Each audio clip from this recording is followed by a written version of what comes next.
Maximillian Weisemann is one of the most distinguished tank commanders to serve the Emperor of mankind.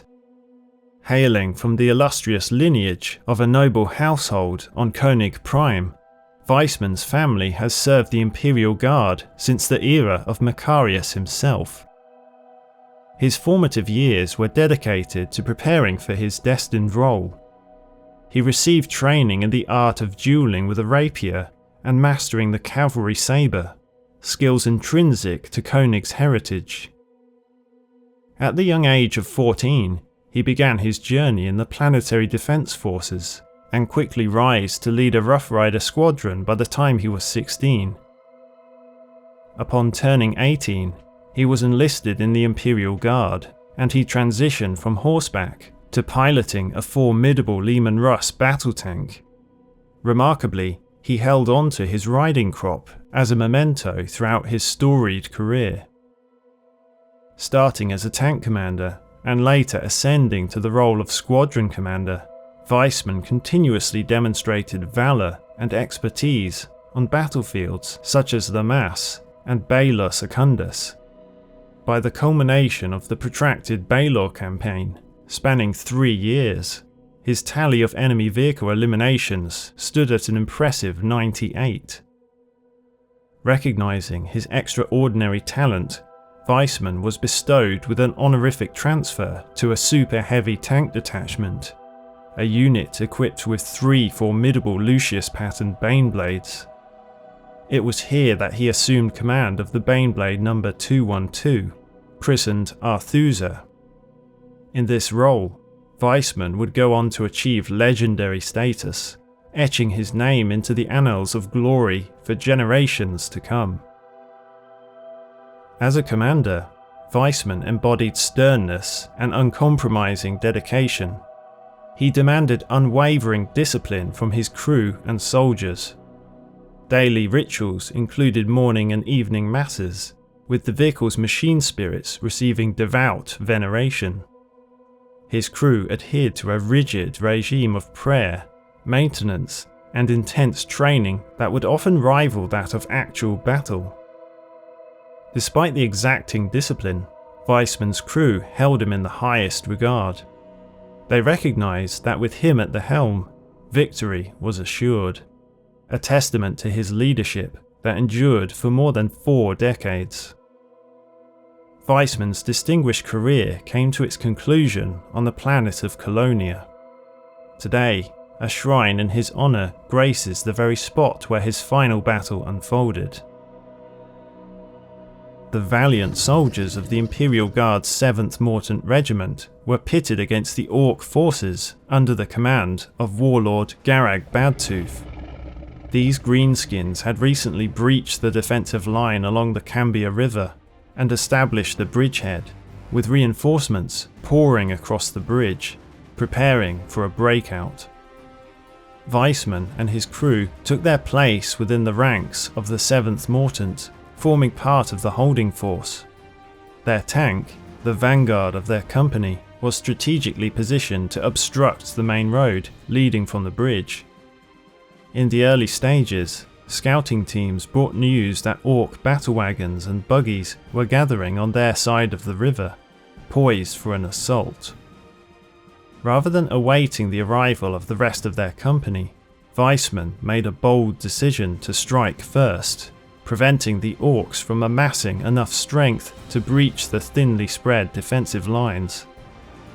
In the morning mist that veiled the river valley, Weisemann and his crew climbed into their tank and ignited its formidable engines. The Baneblade Arthusa advanced alone into the fog along the main road, catching the Orcs completely off guard. The distant rumble of their tank's engine was muffled by the fog and drowned out by the revving Orc motors. The first sight the Orcs had of Weismann's assault was the armoured prow of his Baneblade emerging from the mist, a mere 30 metres away. Weisemann swiftly gave instructions to Duran, the main gunner, to target the battle wagons, while the sponson-mounted heavy bolters swept and dismounted the disorganised Orc crews. The first shot tore a battle wagon's turret right off its turret ring. and the second shell ignited the ammunition of the next wagon, sending a fireball soaring into the sky. Chaos erupted as orcs scattered and raced to man their vehicles, but their buggies and bikes were swiftly silenced by the relentless fire from Weismann's heavy bolters and las cannons. Positioned atop his tank's turret hatch, Weisemann directed the engagement. The orcs' morale broke and fled in the face of his onslaught. Having cleared the road, Weisemann left behind a trail of 3 destroyed battle wagons and 8 wrecked buggies in his wake. Many would have considered this a successful day's work, but Weisemann recognized an opportunity to further cripple the orcs. If he could reach the bridge itself, he could sever the orcs' only escape route, setting the stage for a decisive Imperial attack to annihilate the enemy and re-establish the defensive line along the river. With determination, Weisemann ordered his driver to accelerate, hurtling Arthusa towards the heart of the orc force.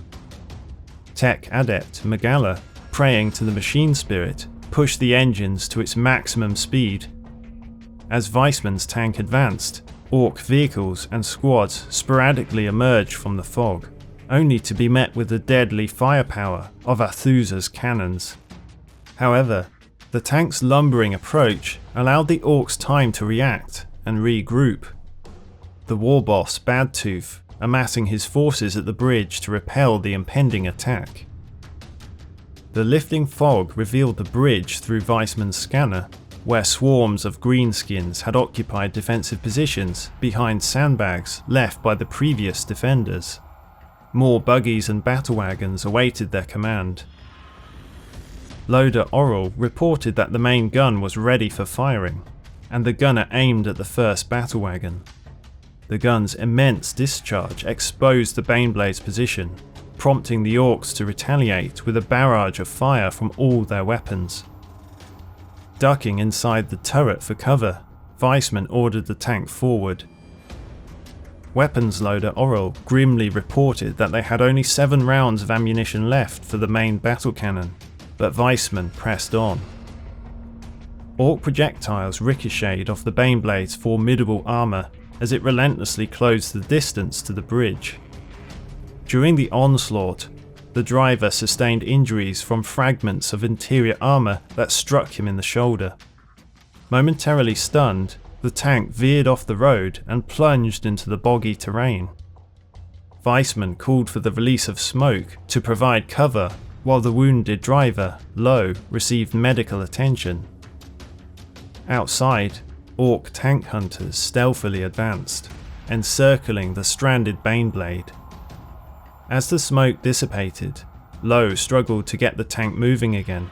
Its massive 300-ton bulkhead began sinking into the soft ground. The engine roared as it churned mud and water, but the tank remained firmly lodged. The tank's gunners manned the heavy bolters, valiantly fending off the approaching orcs.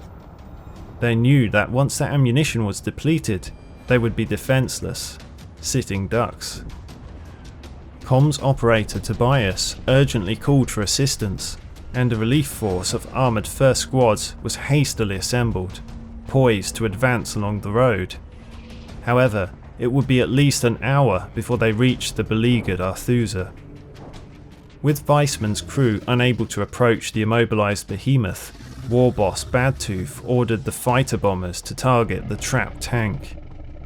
The first fighter bomber swooped in low across the river, unleashing rockets that struck the tank, creating explosions and sending mud and water erupting around it. Weismann watched through his periscope as a second bomber descended. The situation appeared dire, prompting him to give the order for the crew to abandon the tank. He activated the emergency eject, and his seat was forcibly ejected from the turret hatch as the orc rockets found their mark. The crew members scrambled for cover as the Baneblade erupted in flames, its remaining ammunition detonating in a series of earth-shattering explosions that sent shrapnel flying over a wide area. 2 crewmen lost their lives, their torn bodies drifting in the marshy water. Weisemann, reaching for his las pistol, rallied his surviving crew as a third bomber streaked overhead, cannons blazing, its spray of bullets sending pillars of water into the air. Tech Adept Magala and Gunner Duran fell victim to the strafing fire. Tobias was killed instantly in an explosion. Only 5 of the original crew members remained. Weisemann issued orders for the survivors to retreat to the Imperial lines. He resolved to stay with the burning wreck of his tank and the wounded men, defending them until relief arrived. Meanwhile, led by the injured Lowe and armed solely with las pistols, the others embarked on a perilous escape on foot, pursued relentlessly by the orcs. With a stroke of luck, the survivors managed to reach the road and rendezvous with the advancing armoured first squads. Sensing a fight, the orcs were on the move again, blocking the road behind them. Despite their valiant efforts, the chimeras accompanying the squads could not break through. As darkness fell, Weisemann found himself isolated and alone. It took the 7th Mortant Regiment 2 grueling months of combat to recapture the bridge. When they finally succeeded, they discovered the twisted, forlorn wreckage of Baneblade 212, partially submerged in the swamp. There was no sign of Weisemann or the crew members. His body was never recovered, and to this day, his ultimate fate remains shrouded in mystery.